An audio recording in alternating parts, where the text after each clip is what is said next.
सुने बहुजन नायकों की कहानियां। अभी डाउनलोड करें बहुजन स्टोरीज ऐप।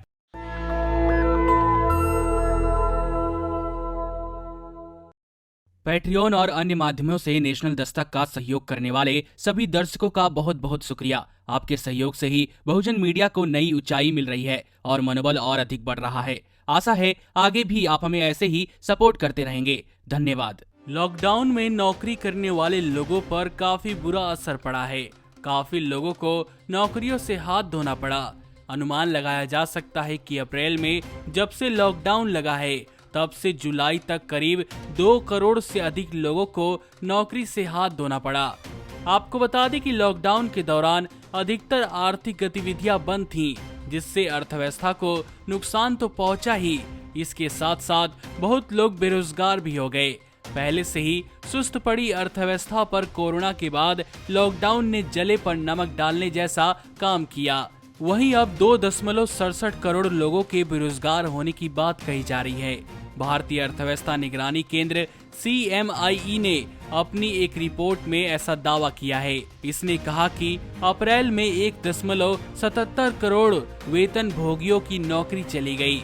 इसके बाद मई में 1 लाख और जून में 39 लाख, फिर जुलाई में 50 लाख लोगों को नौकरी से हाथ धोना पड़ा। CMIE ने बताया कि वेतन भोगी नौकरियां आसानी से नहीं छूटती, लेकिन अगर नौकरी छूट जाए तो दोबारा मिलना काफी मुश्किल होता है। 2019 से 2020 में वैतनिक नौकरियां अपने औसत में करीब 1.90 करोड़ कम थीं। पिछले वित्त वर्ष में ये संख्या अपने स्तर से 22% कम थी। रिपोर्ट में बताया गया है कि छोटे व्यापारियों, फेरी वालों और दिहाड़ी मजदूरों को अप्रैल में लॉकडाउन में बहुत नुकसान हुआ है। इस क्षेत्र में 12.15 करोड़ रोजगार में 9.12 करोड़ लोगों को नुकसान हुआ। ये उन लोगों के नंबर हैं जिन्हें इस क्षेत्र में रोजगार मिल रहा था। अप्रैल में रोजगार की इस श्रेणी में करीब 75% नुकसान हुआ है। हालांकि रिपोर्ट में यह भी कहा गया है कि अप्रैल में गई 9.12 करोड़ नौकरियों में से 1.44 करोड़ मई में दोबारा आ गईं। इसी तरह जून में गई 4.45 करोड़ नौकरियों में से जुलाई में 2.25 करोड़ वापस इस क्षेत्र के रोजगार में लौट आए।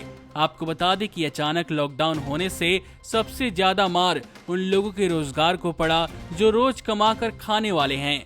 ज्यादातर इसमें दिहाड़ी मजदूर हैं, जिन्हें अचानक लॉकडाउन के कारण काफी परेशानी झेलनी पड़ी। अधिकतर इसमें बहुजन समाज के लोग हैं, जिनकी आर्थिक स्थिति बहुत अच्छी नहीं है। अचानक सब कुछ बंद होने से परेशान हुए लोग अपने गृह राज्य निकल पड़े। प्रवासी मजदूरों को इस दौरान काफी नुकसान उठाना पड़ा। इन लोगों को कई किलोमीटर मजबूरन ही पैदल चलकर अपने गाँव को लौटना पड़ा। आपको बता दें कि लॉकडाउन में अधिकतर यातायात सेवाएं बंद थीं, जिसकी वजह से इन लोगों को पैदल या साइकिल से ही अपने गृह राज्य लौटना पड़ा। नमस्कार। नेशनल दस्तक अपनी आर्थिक जरूरतों को पूरा करने के लिए अपनी ऑडियंस पर निर्भर है। बहुजन समाज से संबंधित मुद्दों को उठाने के कारण यूट्यूब की तरफ से नेशनल दस्तक की कई वीडियो पर एड्स नहीं दी जाती, जिसके कारण हमें आर्थिक समस्याओं का सामना करना पड़ रहा है। आपका एक छोटा सा कदम बहुजन मीडिया को बचा सकता है। आपके सहयोग और सहायता के कारण ही हमने अभी तक यह मुकाम हासिल किया है। नेशनल दस्तक को आप पैट्रियन के जरिए सपोर्ट कर सकते हैं।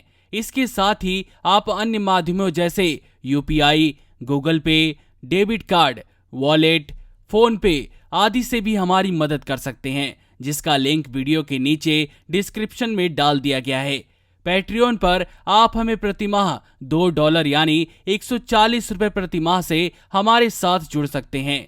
दूसरे माध्यमों में राशि की कोई सीमा नहीं है। आपके सहयोग से ही बहुजन मीडिया को एक नई दिशा मिली है और इसे अभी एक नए मुकाम तक लेकर जाना बाकी है, जो आपके साथ के बिना संभव नहीं है।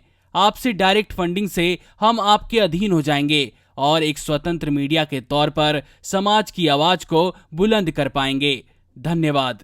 नेशनल दस्तक को देखने वालों से अपील है कि वह नेशनल दस्तक के सपोर्टर फॉर्म को भरें, ताकि हम सीधे आपसे जुड़ सके। नेशनल दस्तक की आपसे गुजारिश है कि अगर इसको बचाना चाहते हैं तो नेशनल दस्तक को सब्सक्राइब करने के लिए रेड कलर के सब्सक्राइब बटन को दबाएं, फिर बेल आइकन की घंटी दबाएं।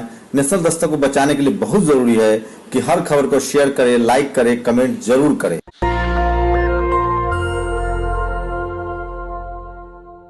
सुने बहुजन नायकों की कहानियां। अभी डाउनलोड करें बहुजन स्टोरीज ऐप।